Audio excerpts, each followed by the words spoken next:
وما كان هذا القرآن أن يفترى من دون الله ولكن تصديق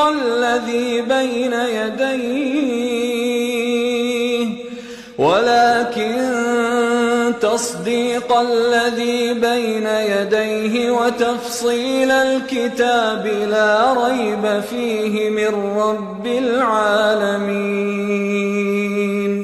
أم يقولون افتراه قل فأتوا بسورة مثله وادعوا من استطعتم من دون الله إن كنتم صادقين.